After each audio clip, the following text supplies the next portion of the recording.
Hey, so soon I'm going to start a Patreon, so soon I'll be able to have my own Patreon as a sponsor for this podcast.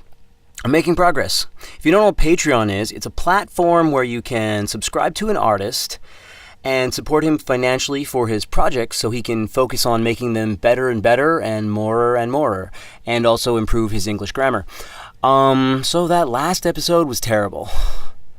What the hell was I thinking? Okay, guys, I hope I'm not boring the smack out of you, but I promise I will bring guests on soon. I have a lot of cool friends who are doing cool things, and they have a lot of interesting things to talk about, and we will cover many things of interest very soon. But first, I gotta take care of a couple things. I was gonna do this episode, like number 2, on the things I've done and am doing in life, but I have to go back over episode 1 now because I feel like a jerk. I'm such a nice guy, I can't even say opinionated things. It's like, without regretting it. I used to be a pranking dick, and do and say anything to anyone, and even freak out random strangers in public by playing weird characters in real life and causing them to think I was an insane person, but I'm much more conscientious now. So, when I listened back to episode 1, I thought I was offending a bunch of people, and we live in a millennials world where offending people will soon become illegal, so I don't want to get arrested for having an offensive opinion. So I have to go back over some of the things that I said and re-explore them. So the best way to stop conflict and avoid war is to communicate with the enemy, to, ask the enemy what its perspective is, even if that enemy is your own mind. Second, I realized I seem really shallow. I mean, I went on and on about things I like, and most of them were cars and material objects and types of foods. It's like, there's things in life that are way more important than stuff you own. So, I feel like wearing the dunce hat and sitting in the back of the class and facing the wall until I dig a little deeper into the things in life that are fulfilling, just beyond cool stuff that mediocre rappers rhyme about. Cool stuff. There's more to life than cool stuff. And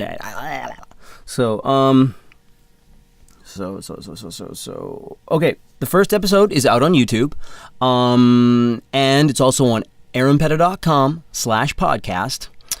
Were you able to find it on iTunes? I synced it up to a thing that's supposed to be able to put it on iTunes. I'm not sure if it's there. And where else do you get your podcasts? Stitcher, Spotify, TuneIn? Let me know. My friend told me that SoundCloud is not really legit anymore, but I don't know. Let me know. Let me know in the comments, and I will try to get it on those channels wherever you like them. And so I'm setting up a call-in line too. I'm setting up a call-in line where you can call me. You won't actually talk to me, although that's a possibility too. Call me, leave a message, on a hotline, ask a question, add a criticism, anything you want, and I'll play it on the show and then answer your inquiry. So stay tuned for that number, probably in the next episode. Alright, so things and stuff. Let's re-explore this. Temperature, weather.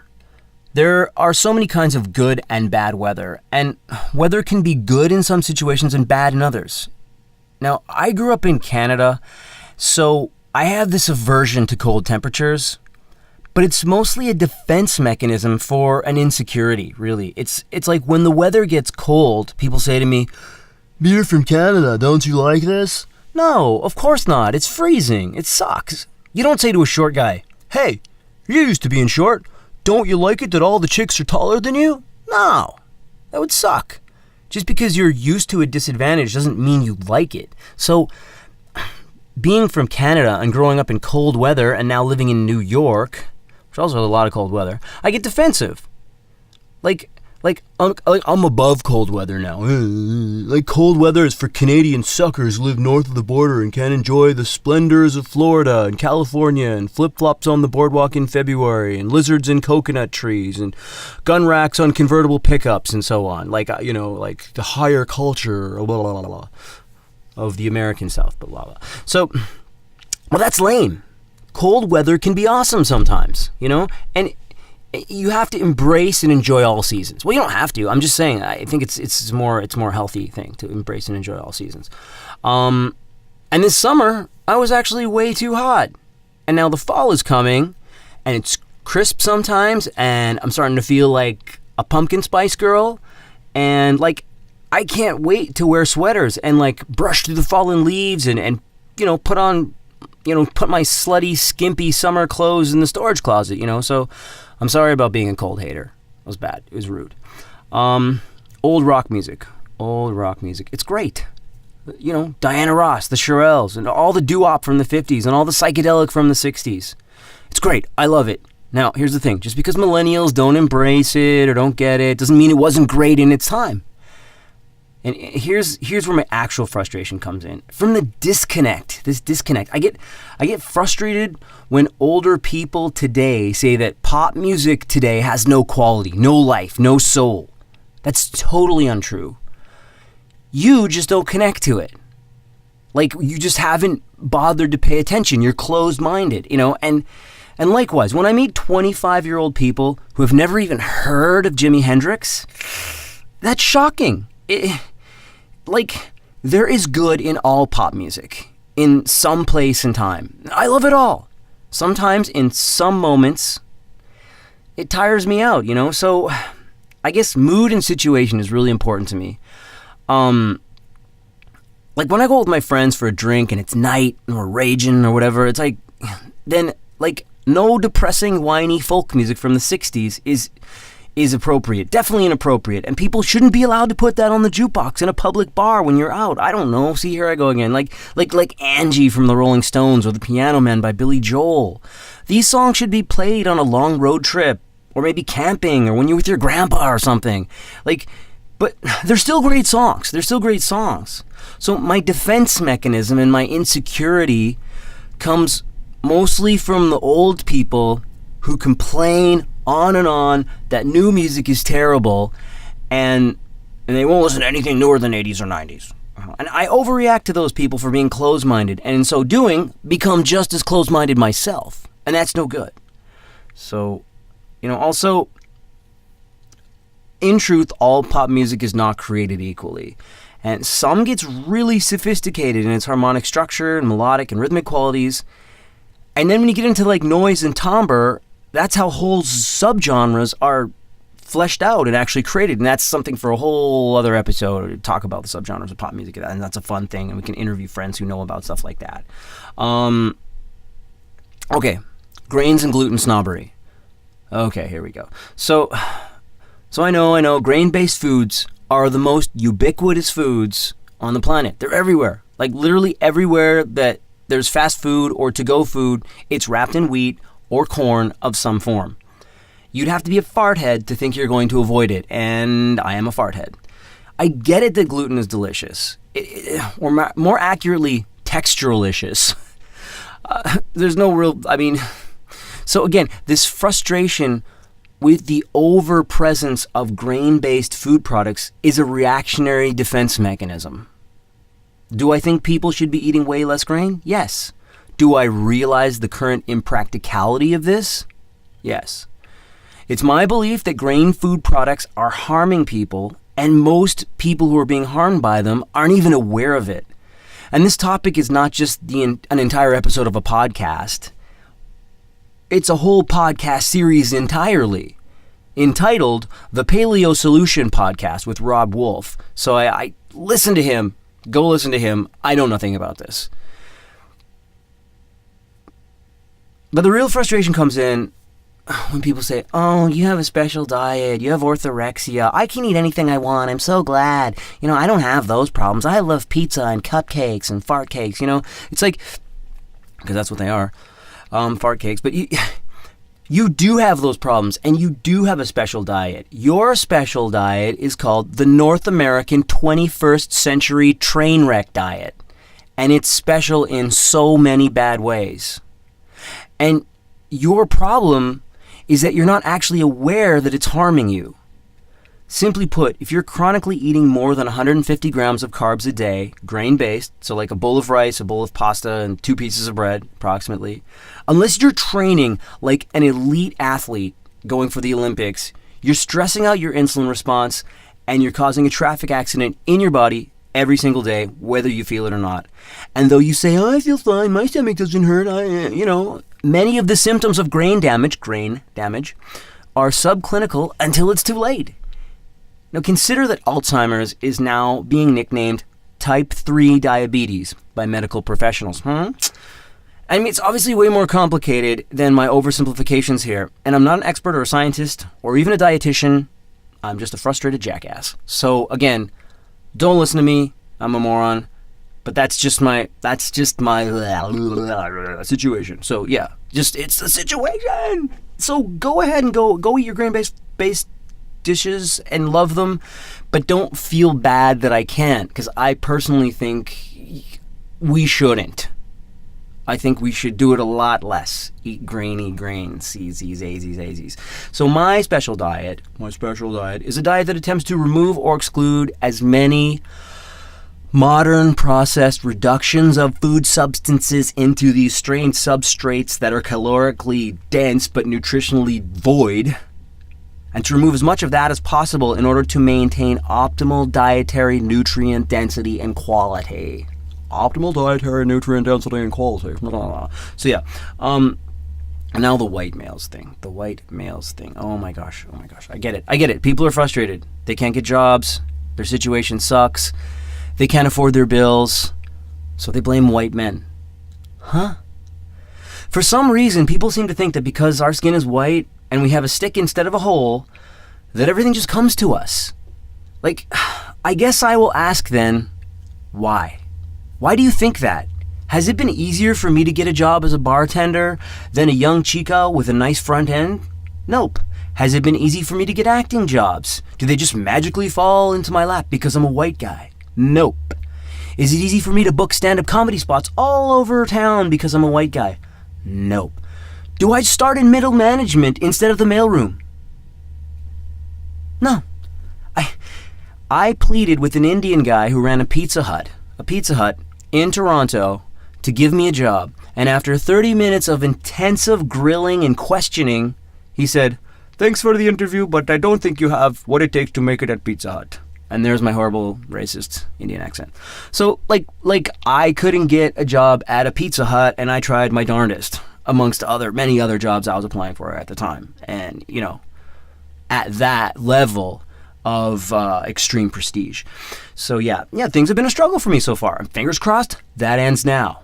So where's this perception coming from that there's some sort of hidden privilege amongst us? Please answer. I want to understand your perspective. I'm speaking. I want to be spoken to. I get it. Slavery was horrible, but that was 150, whatever, how many years ago it ended. And white men were slaves in America too. It was called indentured servitude.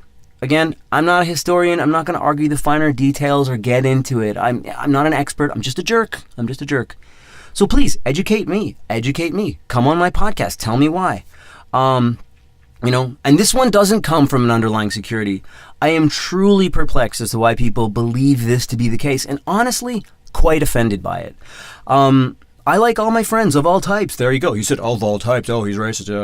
And I would hate to think that they, or you, if you're one of my friends listening to this, that you're one of them, that you think of me as someone with some special implied or hidden advantage in life just because of the way I look and my gender. Like, what's up, guys? What's up? So there's that. American cars and American motorbikes. Oh, they're awesome. I love them. Again, it's a style choice. It's an aesthetic, a lifestyle. And it almost seems to be nowadays, like all cars, they're blending together as crap. A Mark II VW Golf or Jetta from the 80s, like a GTI, was an awesome little sizzling rocket. But today, they may as well be Chevys. And I still like VWs better, but I test drove one and it's it's cool, but they don't look that different from like a Toyota or an American car. Cars are losing their individuality, and that's really what hurts. And American cars, they went through a time where they were really stupid, or a lot of them were, just grotesque in bad shapes, oversized sills and boxes and metal hanging off in the wrong places, almost like the obesity epidemic spread into cars, like in the 70s and the 80s. The obesity epidemic in America just was like, it got into the cars, like it hit Detroit, and it was like a virus. But to deny that classic Fiats or Shelbys or T-Birds or Mustangs or Camaros or whatever aren't their own original awesome coolness is lame, and it was a lame thing to say, and so I take it back. I'm allowed to take it back because I'm an artist, and I applied for. I did the hypocritical oath, saying that I can always take back whatever I said, and that I can be irrational whenever I want to be. So so I take it back. And who cares? Who cares how American cars turn? Who cares how they turn corners? They're fun, even if it's a cheesy fun. Enjoy it. I love it. As a matter of fact, I'll probably want to buy an old vintage Vet at some point, or like a Dodge Challenger or something. So, and okay.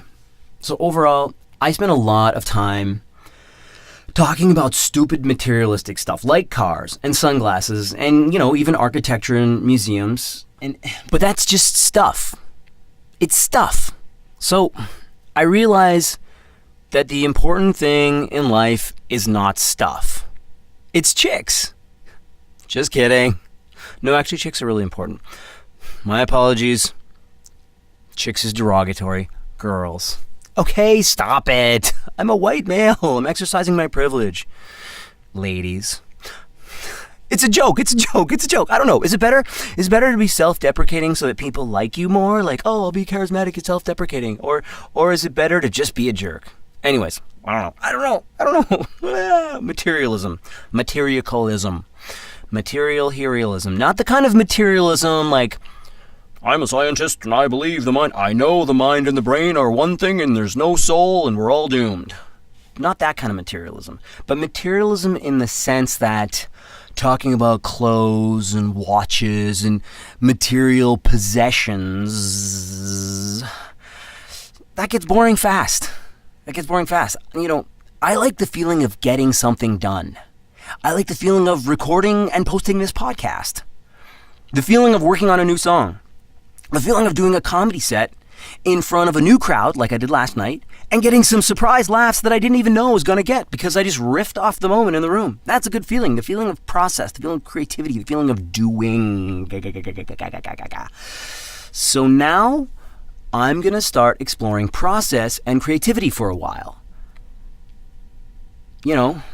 Let's just put cool, ornate giltwood frames on hold for a minute, whether they be on Oliver People's sunglasses or in the Metropolitan Museum.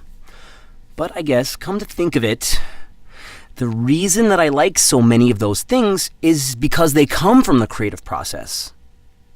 Cool cars, cool stuff. I notice that I usually like a material object for its design, its quality, its artistry, its lineage, its origin, its whole milieu, not its brand name or its popularity, but brand name creates a prestige, after it happens. So let's talk about the creative process, the workflow process, the auditioning process, the fulfillment through accomplishment process, all these different, the songwriting process, the hanging out with your family and friends at a barbecue process. That's interesting.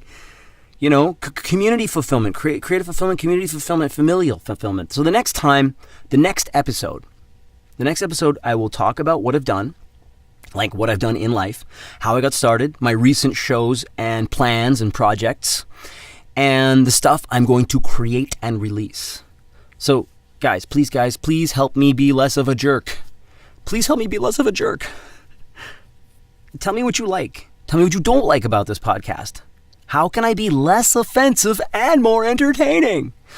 Because to be honest, doing humor with someone as the butt of the joke to me is just not classy. Shut up, Aaron, you're a loser. See? There it is. I'm tired of it. It's boring. It's lowbrow. Been there, done that. It's just not fulfilling. Like, I want to find humor and entertainment in a more altruistic fashion. Please comment. In the comments. Please share in the sharesies. Sharesies, comment. So I just want to stress again, process, creativity. I'm not a teacher. My parents were teachers. And I actually don't like doing how-tos, But that seems to be how everybody makes money in the world of creativity nowadays. It's like, how do you become successful on YouTube? Start a YouTube channel about how to become successful on YouTube.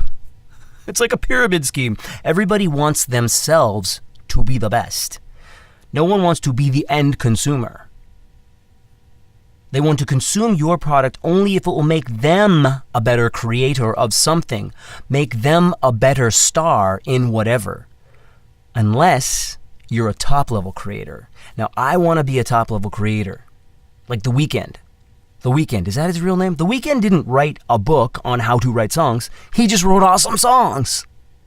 When you go listen to The Weeknd or watch SpongeBob, you don't watch a video on how to write a song like The Weeknd or how to create a really funny animated cartoon. You listen to the song or watch the cartoon and you go, oh, wow, great song. I can't hear my face when I'm with you. Or, ha ha ha, hilarious cartoon. Oh my God, Patrick. You know what I'm saying? Like, that's my point. But at the same time, we're going to explore here. We're going to explore. Exploratory. And maybe this process, the actual podcasting process, can become lyrical or poetic or an actual art piece form in itself, or at least high quality prosaic. Are my words getting too fancy for you? Tell me if you're like, stop making fancy words and I'll explain the words. Like I want my audience to be whoever wants to like it.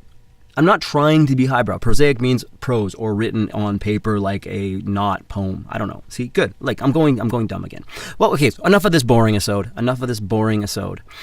What do you want from me? I'm not Adam Lambert, damn it. Leave a comment. Thanks, guys. Bye. Out.